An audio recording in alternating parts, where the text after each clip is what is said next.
reason is kicking off Phase 5, and you just met him there. His name's Jonathan Majors. So that's awesome. You know, believe it or not, this is not the only movie in Phase 5. We have a movie coming out in May called Guardians of the Galaxy Volume.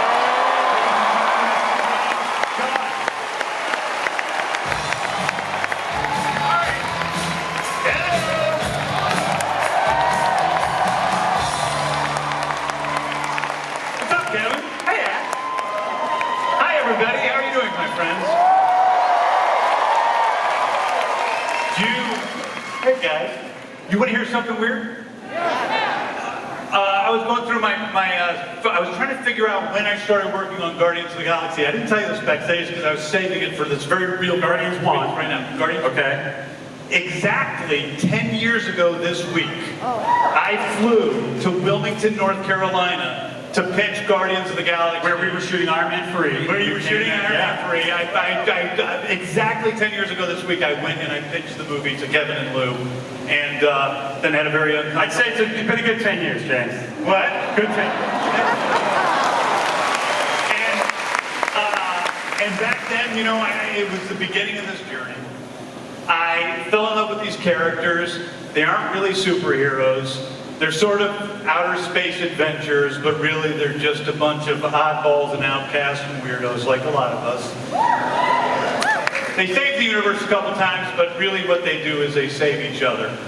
And when I started telling that story, I had sort of an end in sight. Not perfectly, I didn't have it all mapped out perfectly, but I knew where we were going with Rocket, with Quill, even with Nebula, and Mantis, and the other characters that hadn't quite shown up yet. And this is the end of that story. I'm sorry. Some stories have an end. Doesn't mean everybody dies. Anyway, I want to share with you guys a little glimpse of what we have. You know, we've been there. So let's show you a little bit of something. Pat's backstage watching it. Let's watch it right now.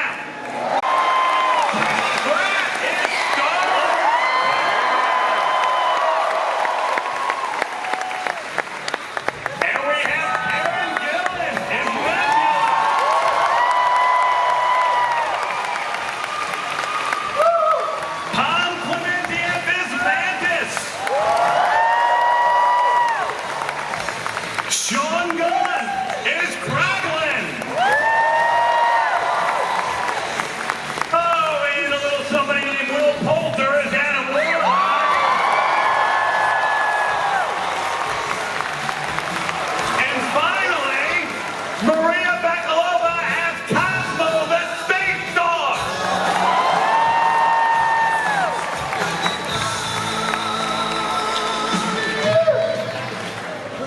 Did I leave anybody backstage? Okay. I love you, Karen! James, you mentioned this at the start, that this is the third and potentially final Guardians film, as we know them. How did that Dodger process go again?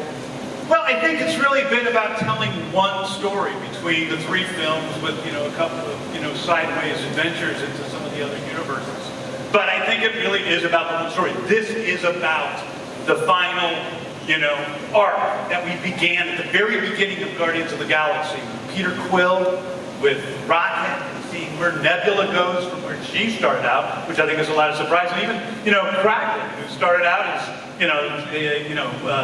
saying one or two lines in the first movie, and now is a main Guardian of the Galaxy. So this is the full story where I always intended to go.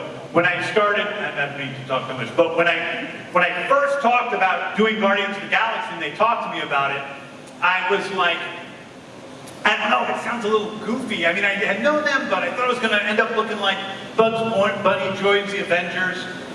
And as I was driving home from that meeting, it suddenly hit me, well, okay, if there is a talking raccoon, how is he real? Where does he come from? What makes him real? And I realized he was the saddest creature in the universe, and that's what this story is about, to a great extent. I'm not ready for that. Chris Pratt, Star-Lord is back. Woo!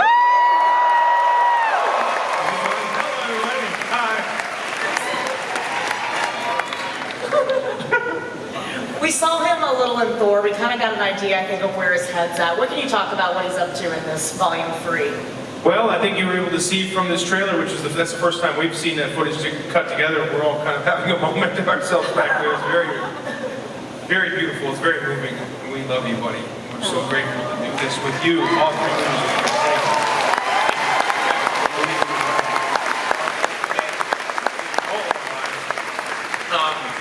You find Peter Quill, and he's obviously reeling from the events of Endgame and from having lost Gamora. This is the love of his life, and she does not know who he is.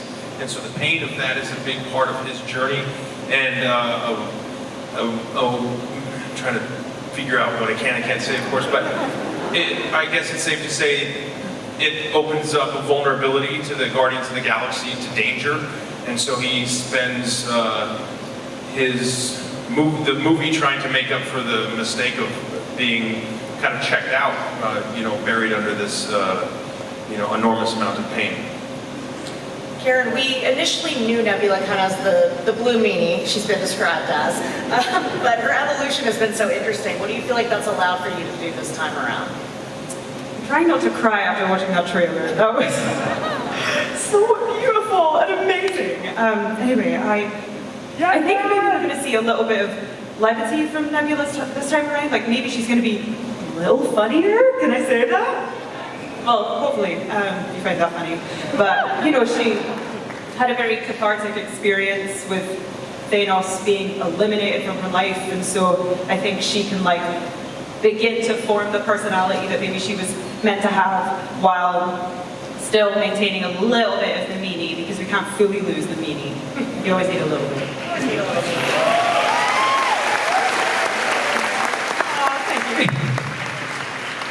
Kind of the opposite. Mantis must be protected at all costs. She's so sweet. I love her. What is her journey in this film?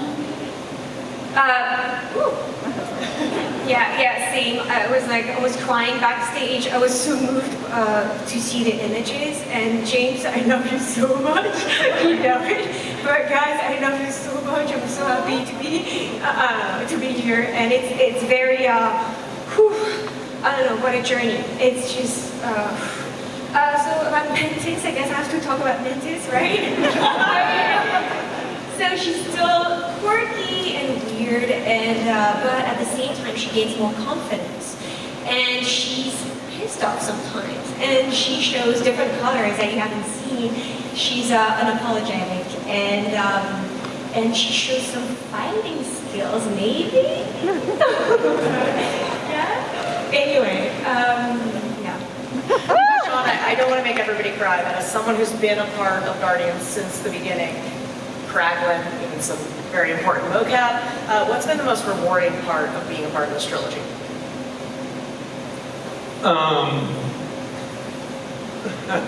Well, the truth is that the most rewarding part of it has been working with my brother.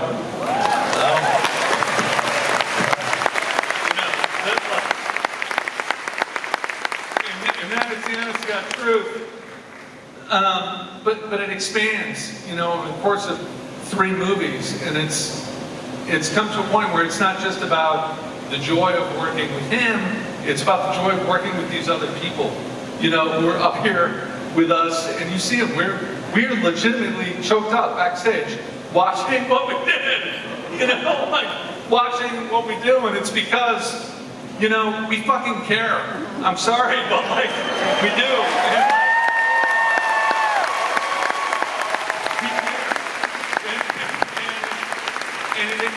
It extends to all of us, and it is the most beautiful thing to be able to work on something creatively where your colleagues are all on the same page, where let's make something beautiful that people will respond to.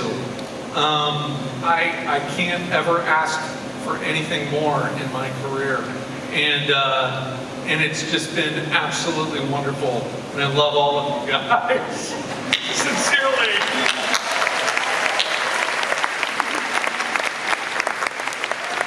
James, how long have you been being asked about Adam Warlock? Since the beginning. Yeah. And he was almost in volume 2, and I'm glad he wasn't, because I think Will was only 11. So,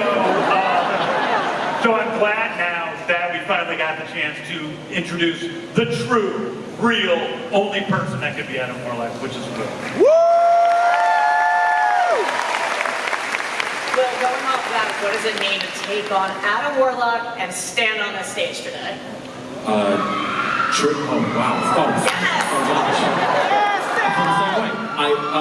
Oh, I'm truly, truly grateful. Honestly, pretty surreal to have ever even stepped on the Guardian set. Huge admirer of everybody on the stage, genuinely, and the franchise from the outside looking in. I was absolutely terrified, but I was kind of welcomed into the family and couldn't have been treated better by these folks. They are such wonderful people. They're every bit as nice as they are talented.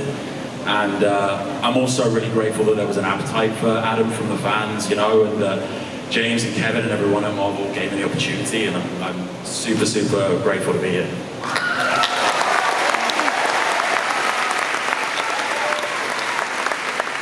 Maria, we can now confirm that you are Cosmo, sure to be fans' favorite space dog.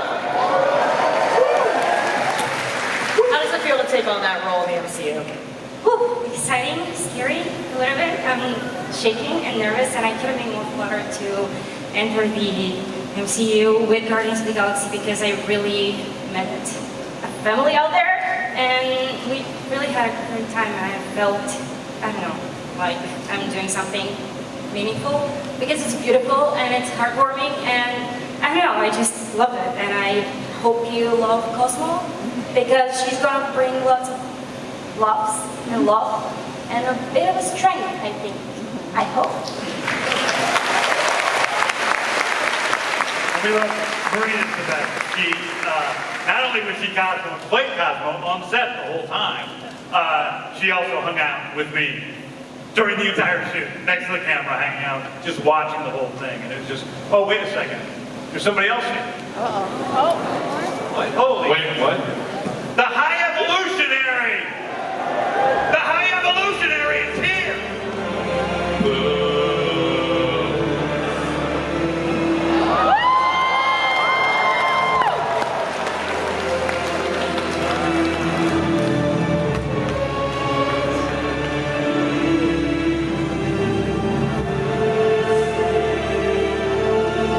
Wow, he looks angry.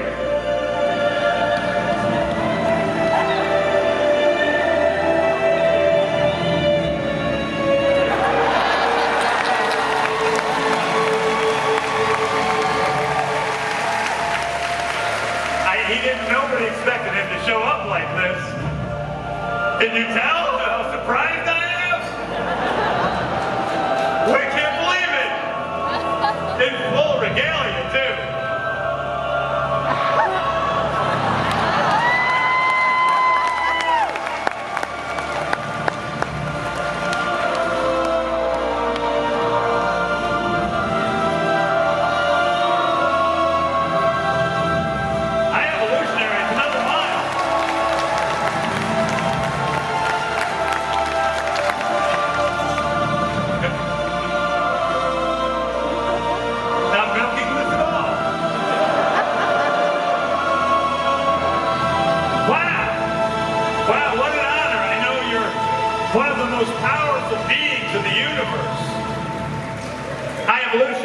It's great that you're... Call me Sire.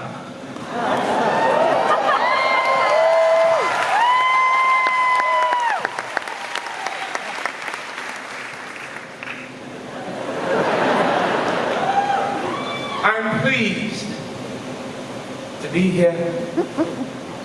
As I gaze out at this crowd, I'm reminded of my sole purpose in the universe.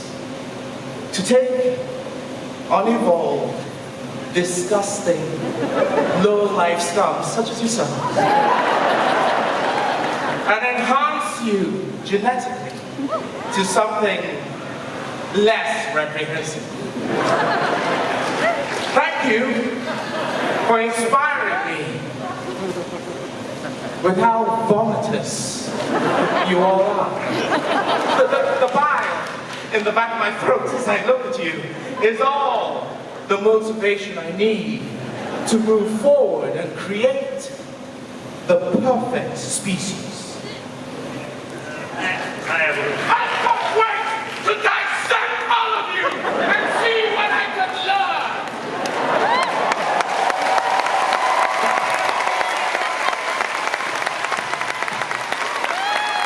Wow, mean. Really mean. That's a me. Sorry about that, guys. Rude. He was not very nice. That's Chukwudi Iwuji, who you may know from Peacemaker. James, before we bid you all adieu, any parting words for Halich? Guys, I haven't been here for 6 years. I've had a lot of crazy stuff happen between that 6 years and now. And you guys have been so supportive and lovely to me online, seeing the movies.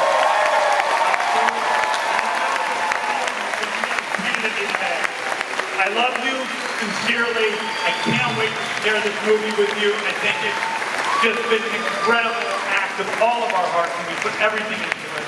And I can't wait for you guys to see it, and I love you all. Thank you.